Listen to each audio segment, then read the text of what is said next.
सरू के आने वाले अपकमिंग ट्रैक में जहां पे अभी तक हमने देखा कि तारा बजाज ने पूरी कोशिश करी थी कि सरू वेद को राखी बांध दे, लेकिन जो ये तारा की ख्वाहिश थी वो सरू और वेद ने पूरी ही नहीं होने दी।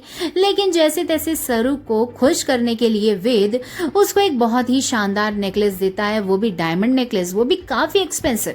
ये देने के बाद जब दोनों के बीच में नजदीकियां बढ़ ही रही होती हैं, तारा पहुंच जाती है वेद के कमरे में, लेकिन वेद उस समय तक चला जाता है। अब सरू अपना बैग लेके वो जो नेकलेस का डब्बा है उसको अपने पर्स में रख रही होती है और ये करते देख तारा बजाज सरू को देख लेती है। अब उसे ऐसा लगता है कि सरू चोरी कर रही है, वो भी इतना महंगा नेकलेस।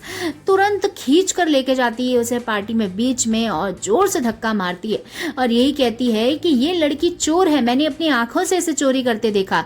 वे जो तुम नेकलेस, डायमंड नेकलेस इतना हाईली एक्सपेंसिव तुम जो रचना के लिए लाए थे, वो ये लड़की चुरा रही थी तुम्हारे कमरे से।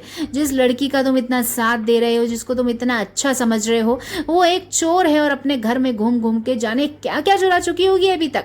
इतने गुस्से में जब तारा ये सब कहती है तो सरू रोने लग जाती है।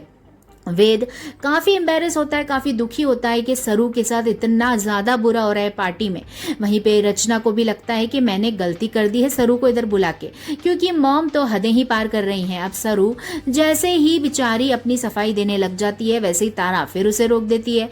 लेकिन अब वेद खड़ा होने वाला है सरू के लिए। वेद अपनी माँ को चुप करवाने वाला है और छोटी मोटी तरीके से भी नहीं, बहुत ही भयंकर तरीके से उसे चुप करवाएगा और उसको कहेगा कि ये जो नेकलेस है ये मैं रचना के लिए नहीं, मैं सरू के लिए ये नेकलेस लाया था और मैंने ही उसको ये गिफ्ट दिया है। आप होती कौन है सरू को जज करने वाली? आपको लगता है वो गरीब है, गांव से आई है तो वो चोरी करेगी? उसके पास तो ऐसी चीज है जो हम लोगों जैसे अमीरों के पास भी नहीं है। वेल, बहुत सारी चीजें सुनाने वाला है वेद अपनी माँ को और उसकी माँ की इज्जत होने वाली खराब। इनफैक्ट जो आने वाले थे पार्टी में जितने भी लोग थे वो सब तारा को ही गलत ठहराते हैं और कहते हैं कि तुम बहुत गलत कर रही हो। तारा एम्बेरस होकर चली जाती है, लेकिन अब वेद और सरू बेचारे बहुत दुखी होते हैं। सरू को घर ड्रॉप करने वेद जाता है और उससे फिर माफी मांगता है। लेकिन आने वाला अपकमिंग ट्रैक काफी इंटरेस्टिंग होगा, क्योंकि अब तारा लेगी नया बदला सरू से। देखते हैं क्या होगा, इसलिए बने रहिए, देखते रहिए सीरियल सरू। और वीडियो पसंद आया तो एक लाइक बनता है दोस्तों।